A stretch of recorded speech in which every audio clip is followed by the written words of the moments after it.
Olá, muito boa noite, sejam todos bem-vindos ao nosso Fama Online aqui na LatinaSat. Estamos começando mais uma edição aqui do nosso programa.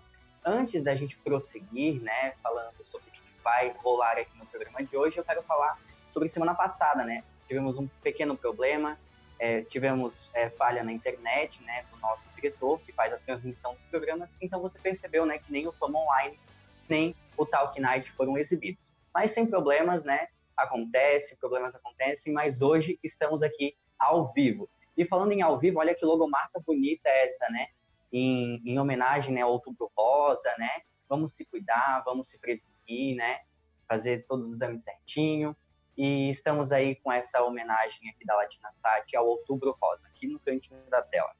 Bom, hoje no nosso Fama Online, nós vamos ter uma entrevista muito legal com o Rafael Augustos, que é repórter da NSC TV, que é afiliada da Globo em Santa Catarina. Também teremos as notícias dos famosos, notícias da TV. E antes disso, vamos chamar o Pedro, que já está no ponto com a gente. Boa noite, Pedro. Boa noite, Rubens. Boa noite a todos. Semana passada a gente não estava aqui junto. Eu estou um pouquinho desalinhado aqui na tela, mas acho que daqui a pouco vou aparecer direitinho. Mas só para dizer que é um prazer estar aqui e um prazer receber o Rafael, que é uma honra a gente receber ele aqui no nosso programa. Exatamente, Pedro. Então, né, ele, né, que trabalha na comunicação, né, ele já foi repórter não só aqui da NSC, ele já foi repórter da TV Anhanguera de Goiás, da TV Brasília, que era afiliada da Rede TV, do SBT de Brasília, TV Justiça, TV Senado, TV Câmara, meu Deus, quanto TV! Da RIC TV Record aqui de Santa Catarina, que é a atual NDTV, e atualmente, né, há um ano, ele é professor de inglês, meu Deus, gente. Ele tem 32 anos e estamos falando do Rafael Augustos. Boa noite, Rafael. Boa noite, Rubens. Boa noite, Pedro. Boa noite a todos que estão nos assistindo. É um prazer receber esse convite de participar do programa de vocês. Já recebeu figuras ilustres, igual o Mário Mota aí, e eu aqui representando os repórteres, não só de Santa Catarina, mas também do país todo. Prazer ter recebido esse convite de vocês. Prazer é todo nosso, Rafa, de ter você aqui. Já vou chamar de Rafa, que fica mais fácil. E olha, é realmente de todas basicamente as emissoras todas do país, porque você já passou por bastante lugar, né? Meu Deus.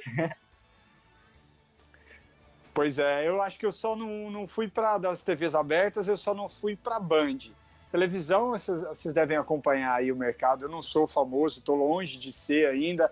Então, essas pessoas, a gente vê essa troca de mercado e tudo mais. Então, eu tive essa oportunidade de passar por várias TVs e cada uma delas tem sua peculiaridade. Em cada uma delas, a gente vai aprendendo, a gente suga aquilo de bom que cada uma tem e a gente leva para a vida toda. E no atual que a gente está, a gente leva de bagagem um pouco de cada uma. Show de bola. Pedro, começamos com você. O que temos aí de início pro Rafa? Sim, Rubens. Rafa, eu tô te conhecendo agora, mas vi muito do seu trabalho durante essa semana. E assim, eu acho que é uma curiosidade de todo telespectador que não vê muito televisão, mas tem uma curiosidade... Não, que vê muita televisão, mas não sabe muito como que é o bastidor da vida do repórter, porque ele tá lá cada dia com uma reportagem diferente, com um tema. Então a pergunta que eu tenho para te fazer, assim, mais da sua vida pessoal, como que você se apresentaria hoje para o Rafa do passado, aquele Rafa que era criança, aquele Rafa adolescente, que tinha muitos sonhos, como que você se apresentaria para ele hoje? Bom, o Rafael de hoje é um repórter que realmente faz aquilo que gosta, aquilo que ele queria para a vida dele. E acho que é uma pessoa madura, uma pessoa que sabe de si, uma pessoa que está onde queria estar, certo? Bem satisfeito na atual situação que ele se encontra. Aliás, não tão satisfeito assim, que a gente está numa pandemia, né? A gente vai falar mais à frente, mas eu ainda estou de home office, se Deus quiser, mês que vem eu volto para as ruas. Então, a gente tem muita coisa para contar dessa pandemia. A gente vai ter... Fizemos, infelizmente, parte de uma era triste da nossa história, mas vai passar como tantas outras passaram. Mais ou menos assim.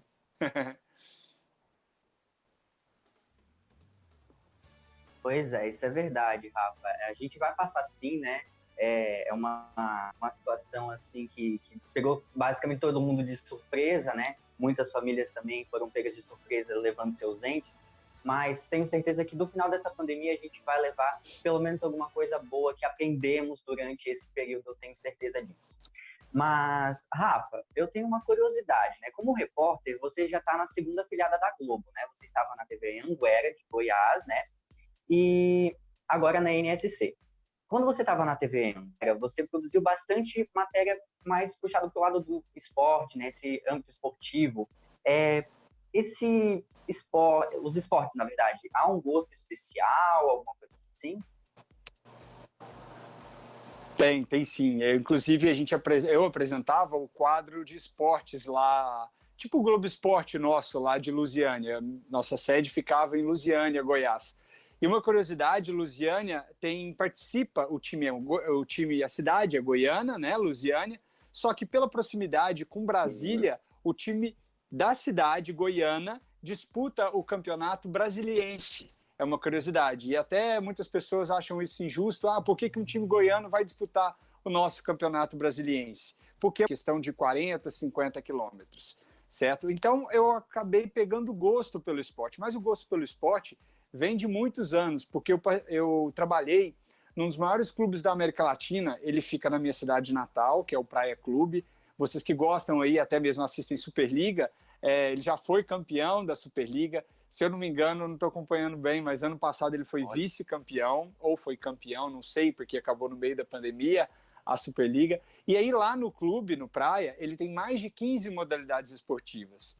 Então, e lá eu fazia a TV do clube, né? A gente tinha um programa de 30 minutos, onde a gente mostrava tudo o que acontecia no clube e, consequentemente, as modalidades esportivas. Então, eu cobria tênis, eu cobria peteca, eu cobria tênis de mesa também, que não deixa de ser um esporte, até mesmo tênis de cadeira de roda. Então o clube era bem diverso aí, tinha bastantes modalidades esportivas. Eu acabei pegando gosto quando eu entrei na Anguera, sabia que tinha um futebol, ele já sabia que eu tinha similaridade com aquilo, e aí peguei o Globo Esporte e apresentei aí uma boa temporada. Dei a sorte, porque na época que eu apresentei o Globo Esporte lá da TV Anguera, afiliada da Globo, em Lusiânia, ele foi campeão. E aí o time de Lusiânia foi campeão, a gente levou no estúdio o pessoal com o troféu daquela época bem bonito, era uma réplica do Mané Garrincha, que é o estádio nacional do Mané Garrincha que tem em Brasília. A final foi lá, foi bem, bem emocionante. Olha que incrível, né, Rafa? Essas histórias de bastidores também são bacanas, né? Imagina todo mundo feliz, todo mundo contente imagina, né? Se na televisão a gente já vê como é emocionante, imagina estar lá pessoalmente, né? Isso, e tem aquela questão, né? O esporte é muita emoção, as pessoas levam a sério. Então, torcidas rivais tendo problemas depois, mas a alegria depois, aquele troféu, a turma toda em cima do carro do Corpo de Bombeiros, quando a gente voltou para a cidade ali com o troféu, sendo homenageados, foi bem bacana. É bem legal, o esporte traz essa felicidade. Traz bastante tristeza quando tem a derrota, mas quando vem a vitória, o pessoal vibra bastante. É bom. Com certeza, com certeza. Pedro, é contigo. Sim, a gente está falando de um momento legal do esporte, um lugar bacana que é de torcida de comemorar, que agora com a pandemia está todo mundo na sua casa comemorando de uma forma diferente. Mas a gente precisa falar também de um outro lado do esporte, Rafa. Acho que você deve ter visto que recentemente uma jogadora ela se manifestou contra uma figura política e agora foi aberto um processo contra ela. Queria saber da sua opinião como repórter. Você acha que essa onda de autoritarismo vai chegar no jornalismo esportivo? A gente vai chegar numa hora que vai ter que pisar em plumas para não ofender ninguém, para não dar a sua opinião? Bom, eu acho que a gente não tem que preocupar com essa questão. A gente tem que fazer o nosso trabalho e, se vier fazendo o nosso trabalho, a gente está livre de processo, de qualquer tipo de coisa, desde que você faça o seu trabalho e faça bem feito. A Globo, como outras emissoras também, a gente tem exatamente esse cuidado, certo? No que falar, a forma que fala. Então, todo esse cuidado, se você se manifesta, de uma forma correta, idônea, sem tomar partido, já que o nosso jornalismo, digamos assim, não é um jornalismo opinativo, desde que não esteja em um momento de editorial, alguma coisa assim. Então, desde que você faça o seu, sem tomar determinado partido, não tem problema. Eu não vejo isso como um problema futuro, igual ao caso que aconteceu, que possa acontecer outras vezes. Tem casos que dá para recorrer, certo? Que nem sempre tudo que acontece é o real, é oficial, digamos assim, né? Então, não sabe se realmente ela vai ser processada e tudo mais.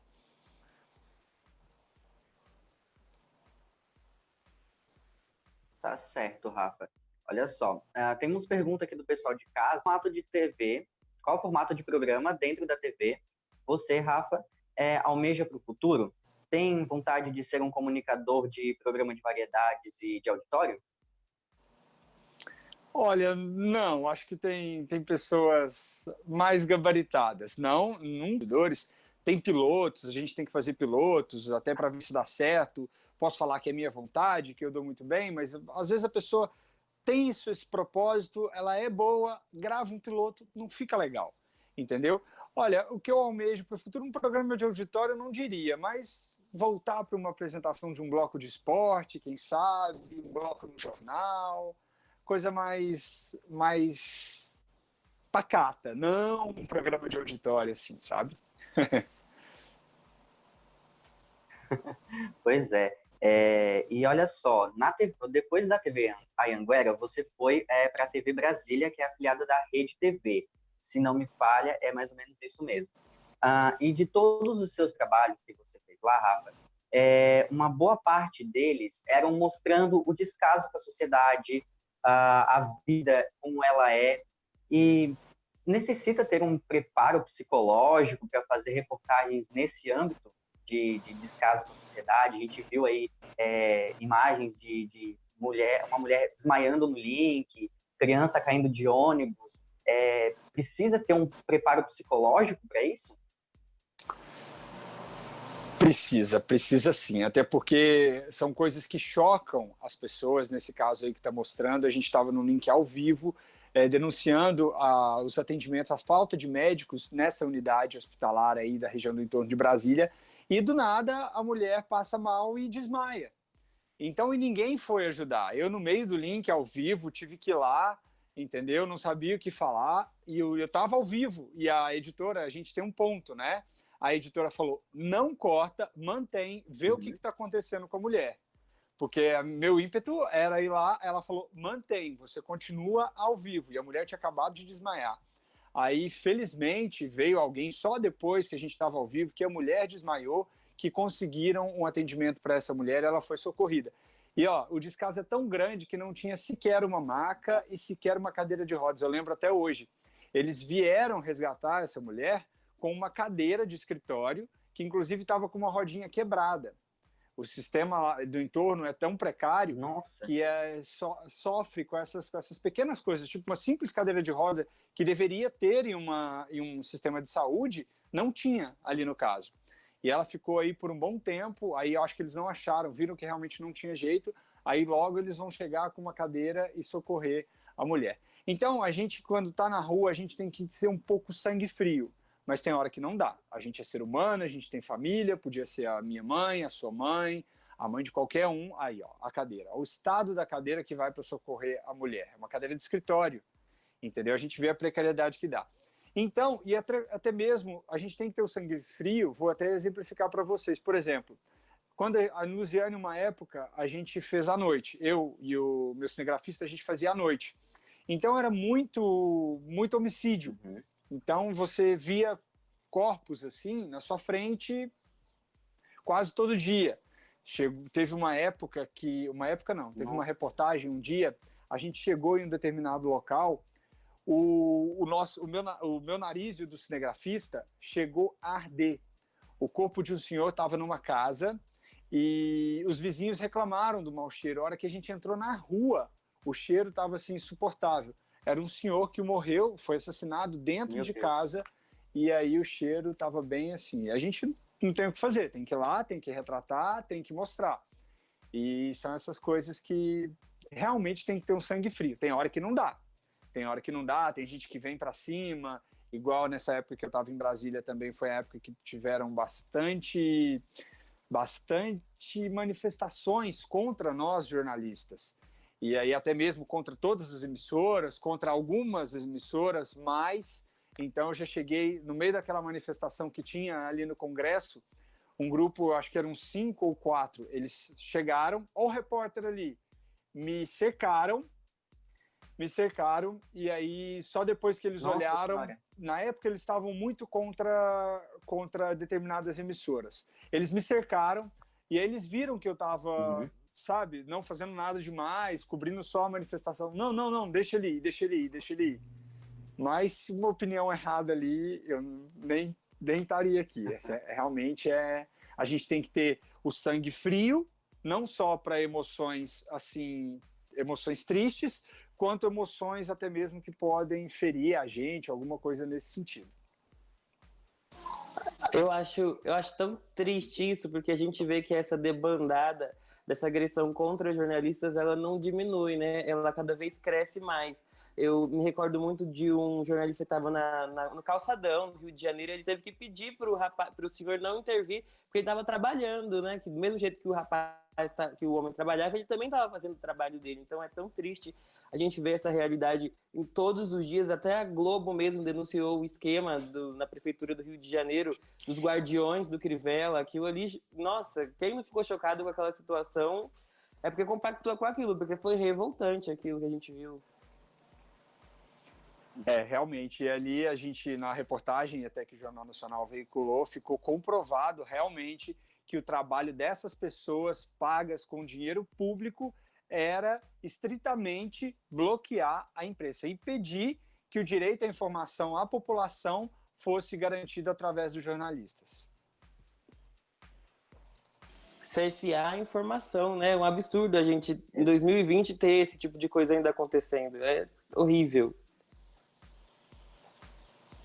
É isso mesmo, é triste, mas com algumas reportagens assim, a gente tenta clarear, mostrar ainda mais para as pessoas que realmente existe essas pessoas que fazem esse tipo de trabalho errado e até mesmo conscientizar, e a gente mostra a cada dia que a gente está ali para fazer o nosso trabalho e dar informação para as pessoas.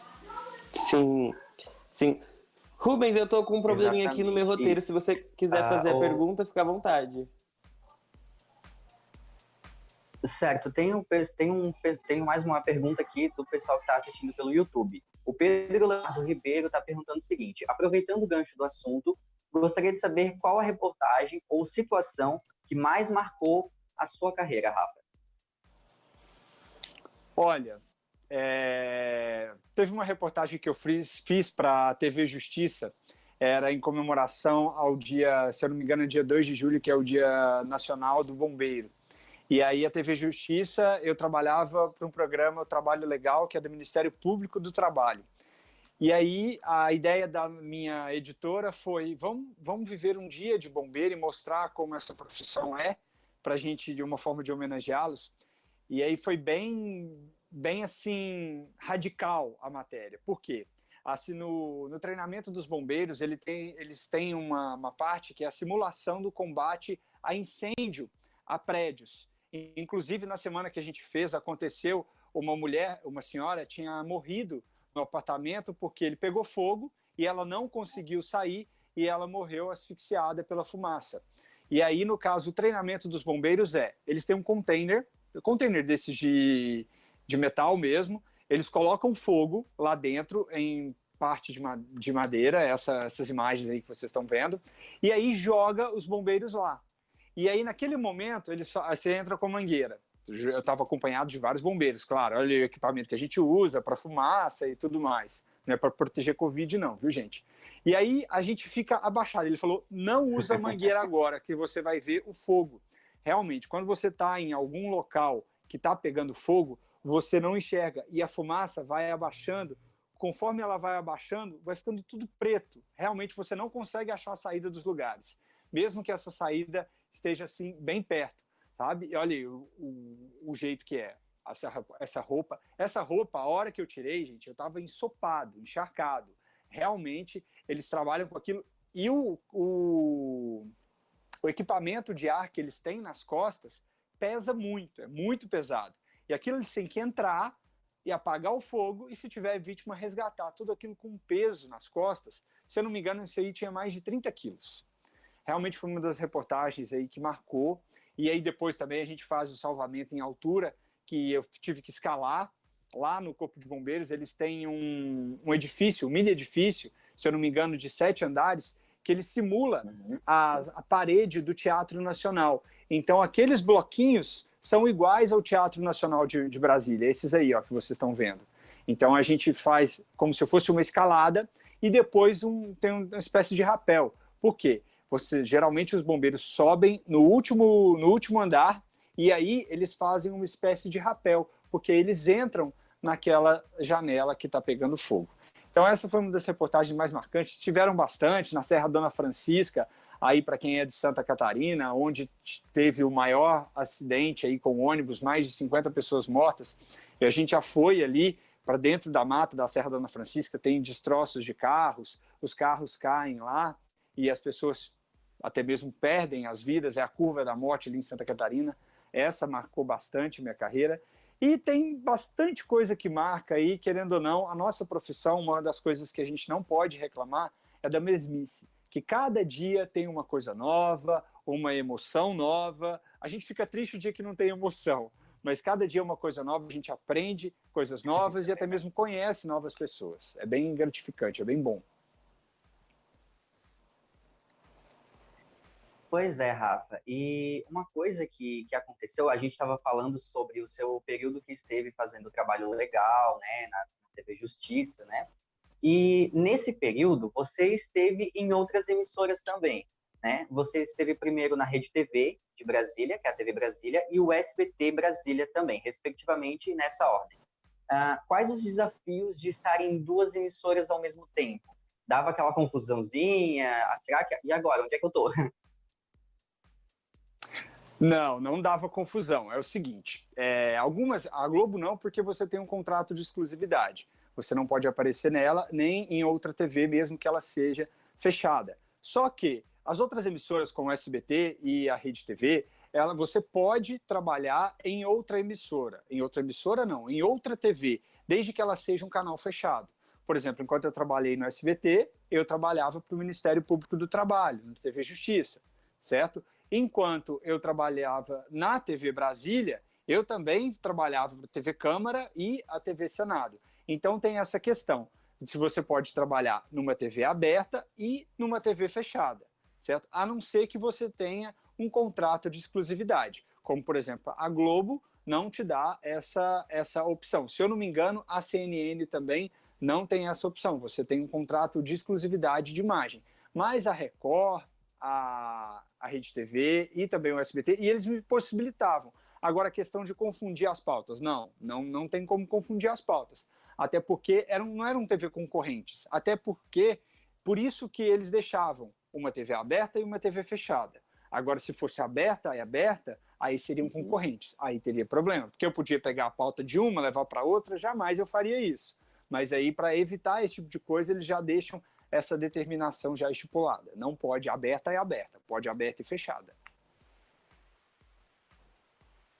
Entendi. Pedro, você já está com a sua parte do roteiro ou posso prosseguir daqui?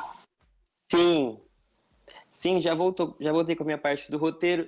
Eu quero fazer uma pergunta assim, porque o repórter ele tem que estar muito disponível no Brasil, porque o Brasil é um país enorme e fazem 3 anos que você está em Santa Catarina. Isso, 3 anos que você está em Santa Catarina. Você fez parte da equipe antiga da RIC TV, a Record de Santa Catarina. E foi difícil fazer essa transição de estado?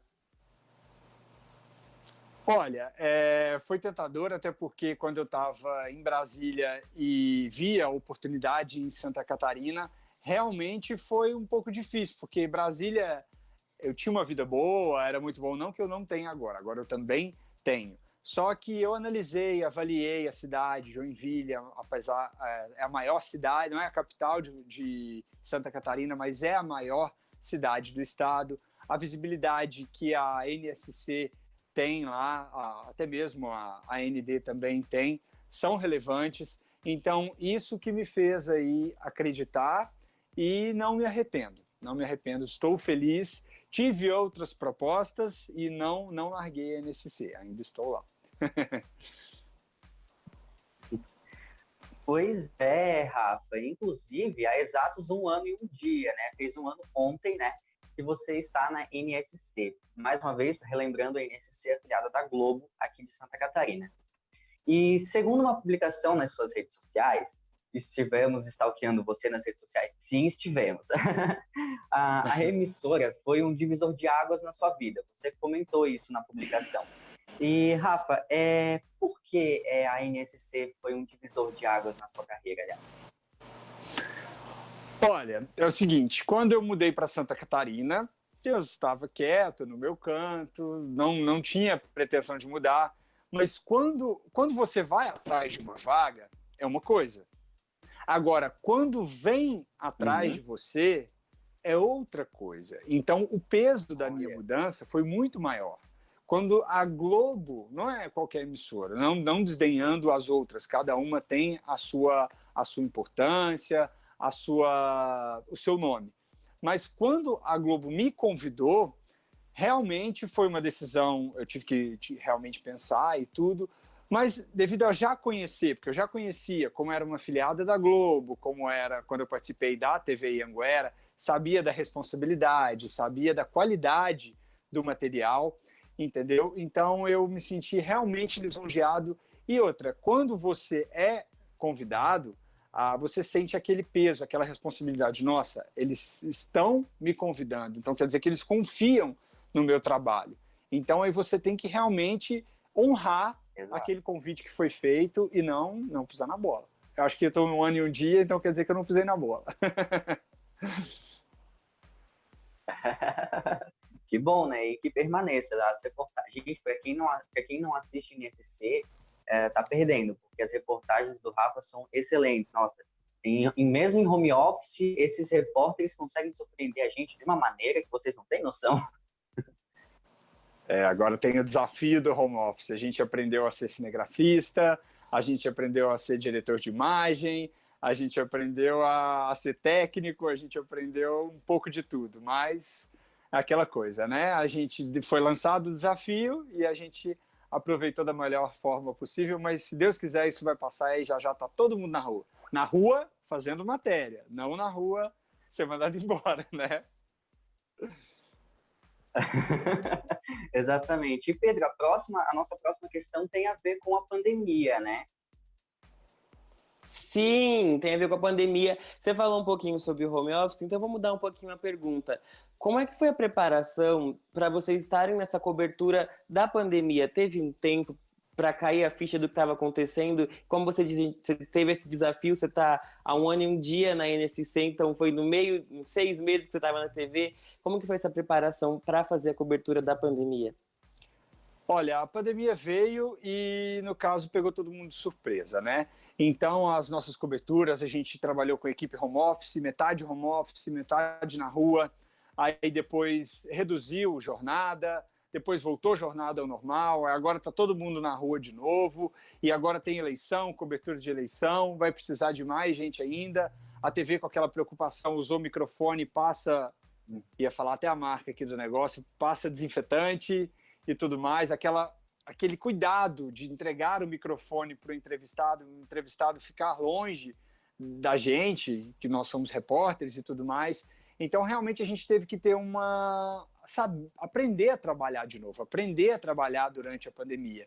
O distanciamento, a forma de como abordar as pessoas perdendo parentes, entes queridos por conta dessa doença, ali na TV mesmo, amigos, colegas ficando doentes por causa disso, e aí, fulano, cadê o fulano e tudo mais e tal, cadê o Rafael, por que o Rafael não está aparecendo? Aí todo mundo sumia do vídeo, não aparecia 2 dias no vídeo, fulano está com Covid, fulano pegava qualquer coisa.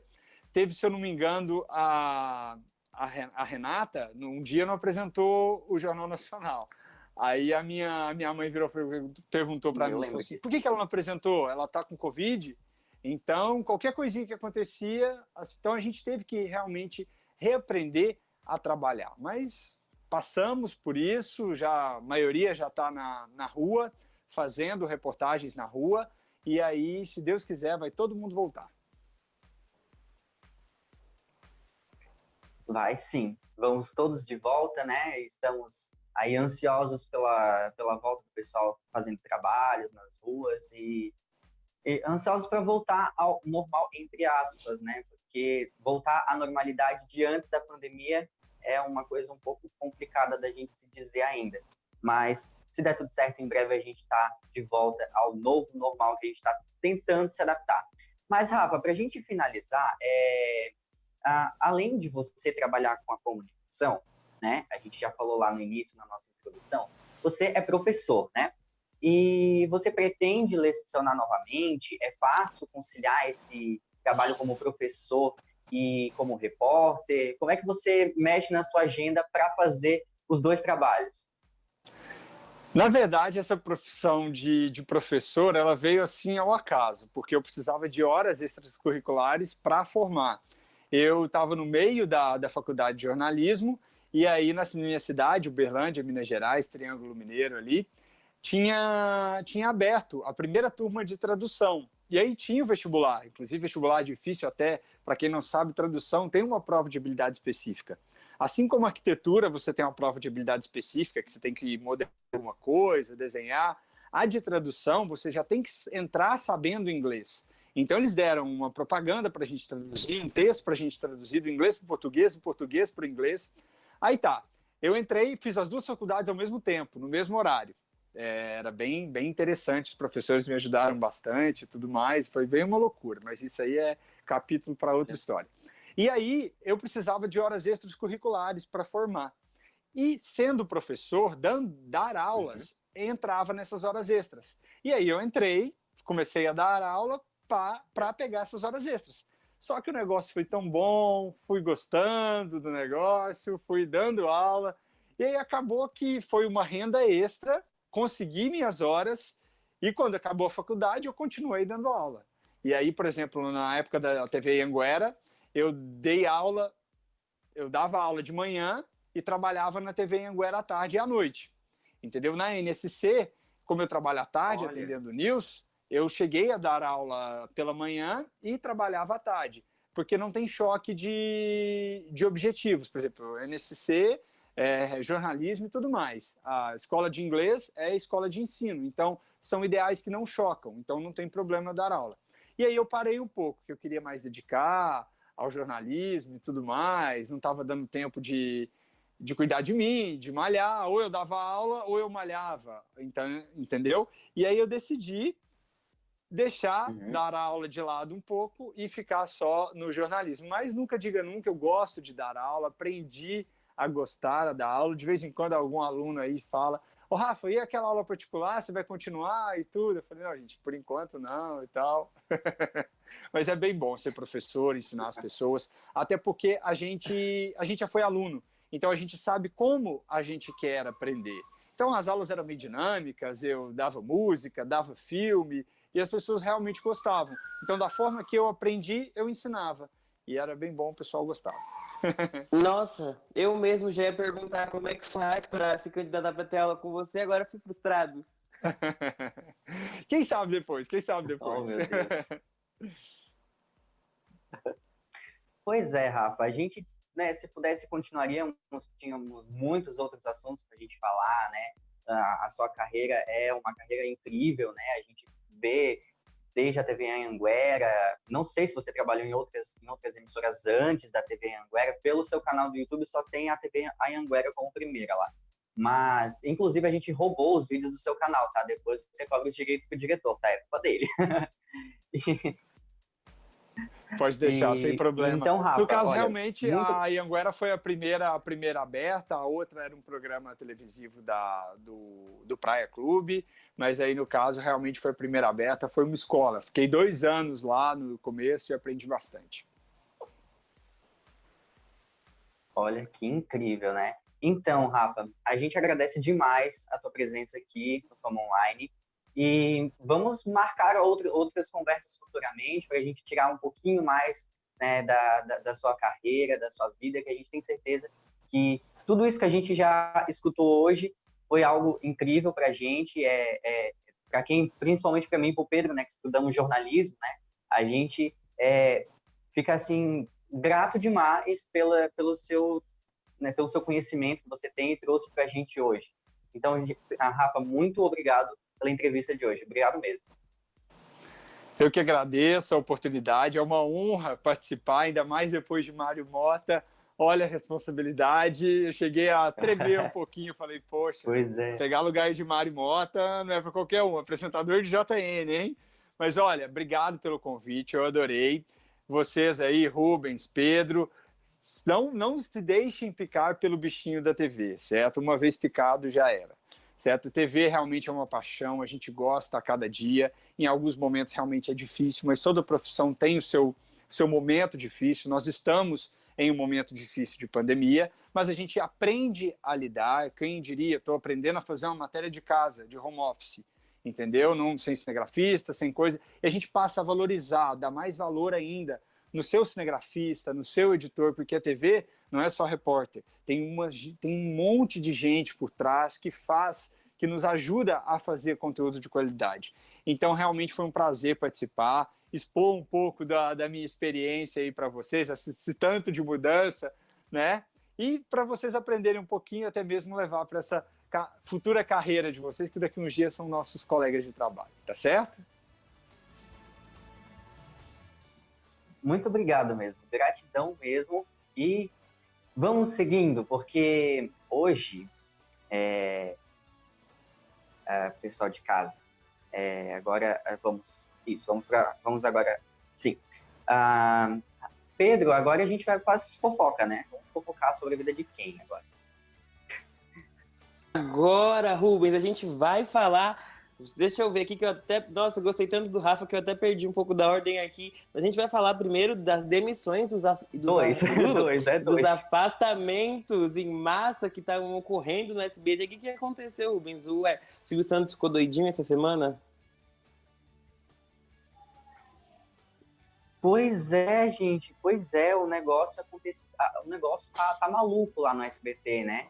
Muita gente estava falando da Globo, inclusive o Virata até tinha me mandado um texto do TV Foco, dizendo que a Globo estava indo para falência, não sei o quê e tal. Mas, gente, quando eu vi as demissões e afastamentos do SBT, eu pensei assim, eu acho que o SBT está um pouquinho pior do que a Globo, né? Porque, Pedro, não sei se você lembra que há um tempinho atrás, acho que umas 2 semanas, mais ou menos, saiu uma foto no Twitter da capa do elenco de As Aventuras de Poliana Moça.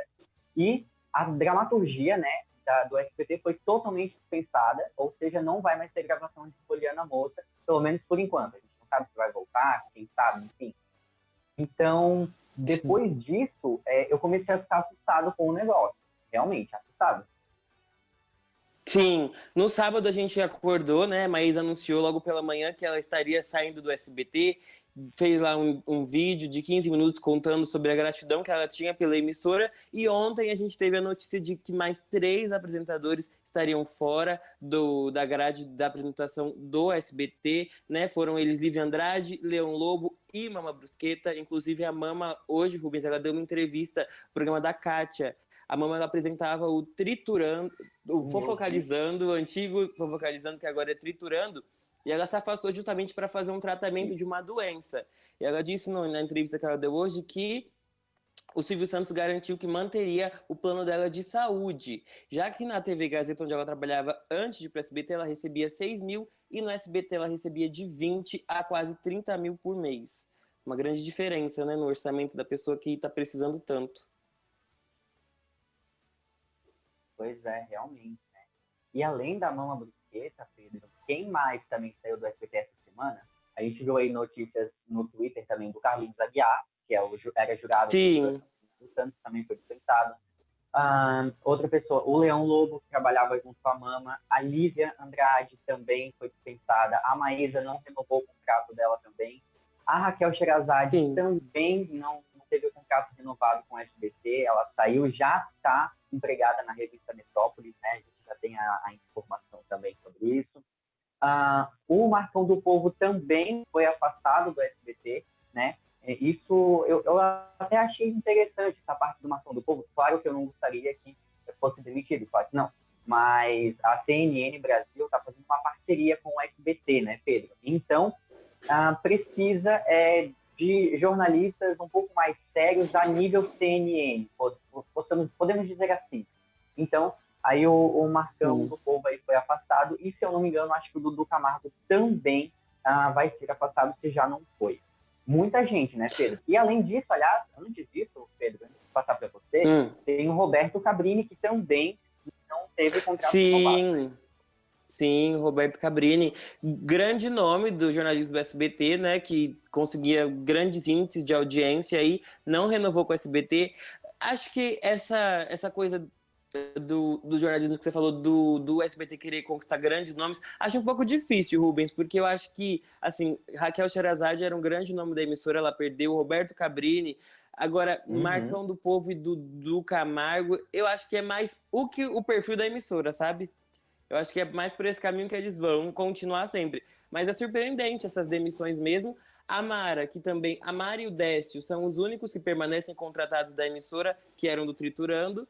E agora... É verdade. E olha só, segundo o Menezes, ele está comentando aqui no nosso programa, o Dudu Camargo vai ser remanejado para o entretenimento. E olha só, Pedro, tem um comentário aqui para você. Ele está dizendo assim, orgulho da minha foca, Pedro Henrique. Diretor de jornalismo está orgulhoso do seu empenho como profissional, Pedro. Orgulho me define nesse momento. Verdade que você, o Viriato, o Rubens, principalmente, também me deram. Gratidão, Pedro. E agora vamos sair do SBT. Eu vou extrapolar o tempo aqui, Viriato, porque essa notícia aqui, ela é uma notícia sobre os candidatos candidatos famosos que estão nas eleições, né, Pedro? A gente vai ter que pular aqui, porque senão vai extrapolar demais. Tem alguns candidatos, Sim. Pedro, que eu não imaginei que estariam ali. Olha, Rubens, a gente ia falar um pouquinho sobre a Fazenda, não vai dar tempo, mas esses candidatos são quase uma lista para a Fazenda. Porque o que aconteceu esse ano? Tá todo mundo querendo virar político? É tanto vereador famoso. Parece lista da Fazenda, não parece? Pois é, ali a gente tem a Tammy Gretchen, né, como candidata, né? Candidato. Trabalhava com o Marcos Mion, agora está tentando se candidatar a vereador em São Paulo. Também temos eu não sei se tem foto dele, mas eu vou ir falando. Também temos o ex-BBB Marcos Harter, que é um polêmico ex-participante, da região sul do país, também está se candidatando a vereador. Ai, quem mais? PP, da dupla com PP e Neném, que também está se candidatando. Sim. O Celso Russomano. O Celso Russomano, Pedro, Celso Russomano. Que falaram. Pois falaram que ele usava da boa vontade das pessoas, tipo, ele humilhava as pessoas para ganhar audiência na televisão. Eu não vou discordar, ou por partes, né? Porque, sim, foi tenso o negócio. Se eu não me engano, acho que foi na Band. Que isso, à prefeitura foi de São na Paulo, Band. Né? Isso, foi na Band, e o candidato que falou para ele foi o Boulos. É o candidato que eles estão pau a pau aqui em São Paulo para saber um dos dois provavelmente vai ser eleito o prefeito da capital. E uma coisa que é interessante a gente ressaltar, Rubens, a Band é a única emissora aberta que vai fazer debates nesse primeiro turno. Record, Rede TV, Globo e SBT não farão debate no primeiro turno, só a Band foi a primeira, como eles adoram ressaltar que são sempre os primeiros, nesse caso foram os primeiros e os únicos a fazerem debate nesse ano. Eles alegaram que estão tomando todos os cuidados referente à pandemia e por isso desistiram dos debates no primeiro turno. Exatamente, Pedro. Olha, a gente poderia, o Tino também comentou aqui no YouTube, agradecer o pessoal que está com a TV Aracati, se não me engano, estamos ao vivo simultaneamente com eles também, o programa, né, de diversas plataformas. Isso é que dá orgulho da nossa Latina, né? Cada vez mais pertinho do pessoal, né, Pedro? Sim, eu queria também deixar um recado aqui gravado. Parabéns pela iniciativa de colorir a logo da Latina. Esse mês é um mês de luta para tantas mulheres no país inteiro, que tenham força, que Deus ajude todo mundo a se curar dessa doença e façam o autoexame, é muito importante. Alertem as pessoas que estão em casa, né? Mês que vem também o Novembro Azul, tudo um mês de luta, gente, é isso aí. Isso. Agora já é para despedir, né, Rubens? Já acabou, eu quase que não me despeço, então... Já. Tchau, gente. Obrigado pelo carinho de acompanhar a gente. Você também, Rubens.